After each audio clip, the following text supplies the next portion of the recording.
Well, thank you, Madam Chair, and thank you for your work and leadership here.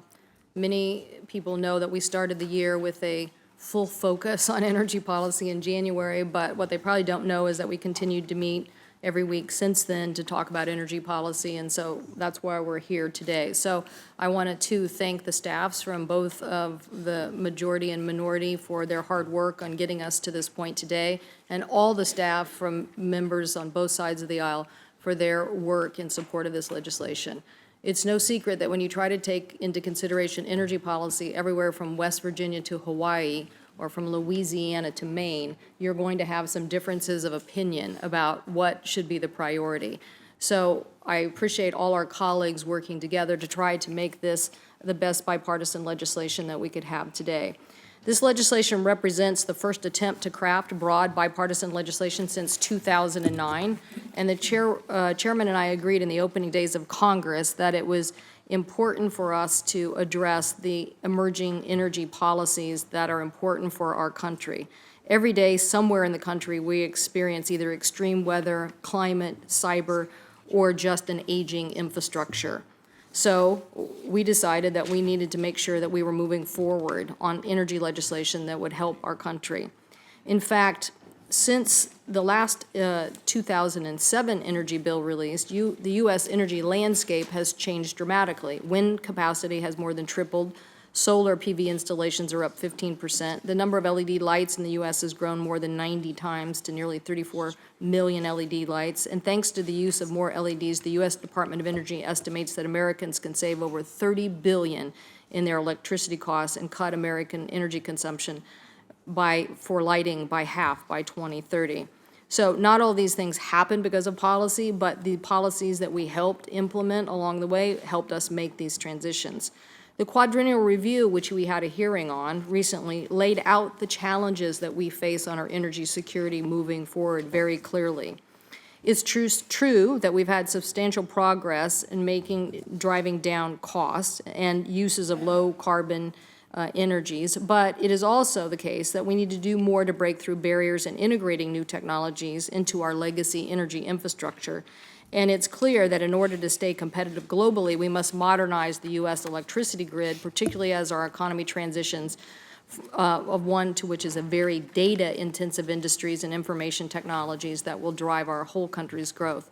So bolstering reliability, resiliency, and affordability of our electricity infrastructure has become a major economic imperative. Making progress requires a strategy given the fragmented way the electricity grid is owned and operated, and that's where this bill comes into play. As clearly called out in the quadrennial energy review, we have to make investments in our energy infrastructure, not in just the grid modernization, but the rest of the energy infrastructure.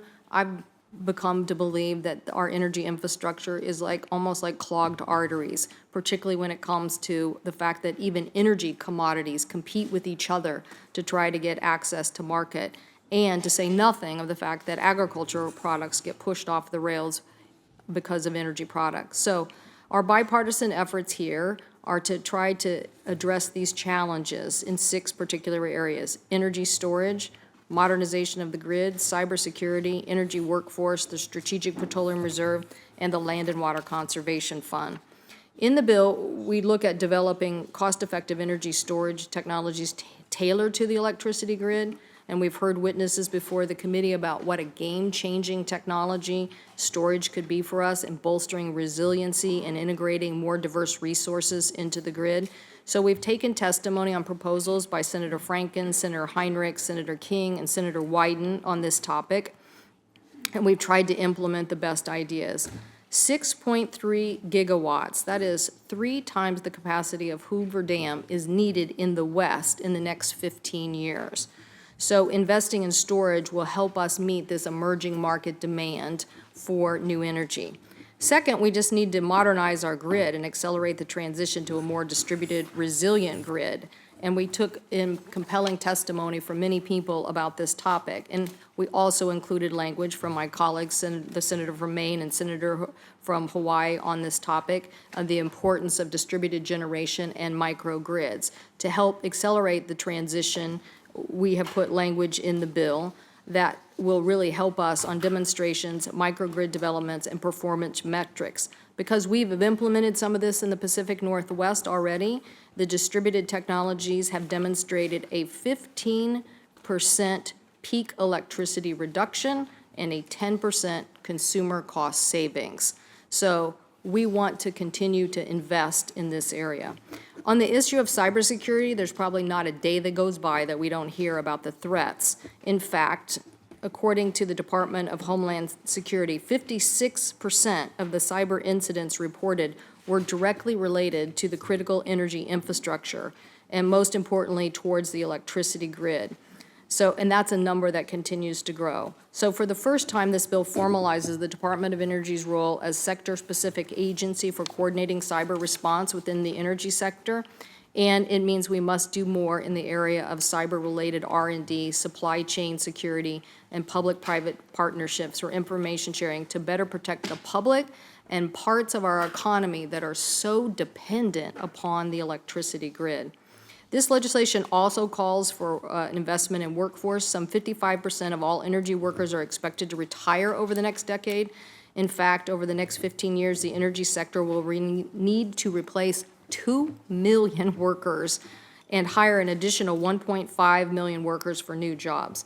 The good news is the United States could be a leader in these kinds of new energy technologies, but there are lots of jobs to fill. And so we need to stay ahead of this curve by making an investment in job training through our community colleges and apprentice programs that will help us do that.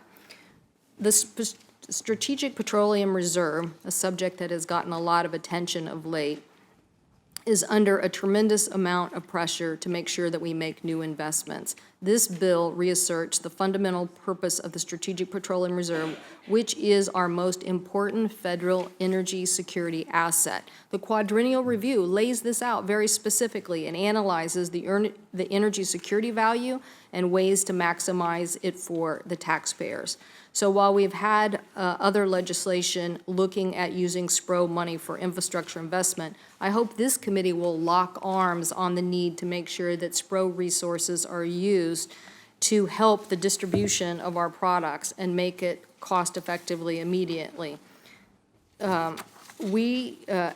After all, the department did a sale of the SPRO in 2014 and identified a series of challenges in how SPRO distribution actually works.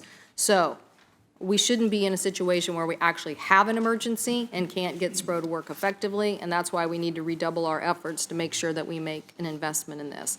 And lastly, just there's no secret of the value of the Land and Water Conservation Fund. It's expiring in September. We need to get this done, so I hope colleagues will support this provision as a way to continue to make progress on preserving some of our most important areas and continue with other provisions of the bill like hydro relicensing and many other things that are going to help us move forward. So I know my colleagues on both sides would like to offer many amendments to this legislation that could end up becoming poison pills. We've tried to take into consideration both sides of the aisle's interest in crafting what is a bipartisan piece of legislation. Our hope is that that bipartisanship will carry us to the Senate floor and allow us to get these energy policies not only just passed through this committee, but passed through the Senate. So again, I thank the chair for her hard work on this and for her leadership, and look forward to getting this bill out of committee.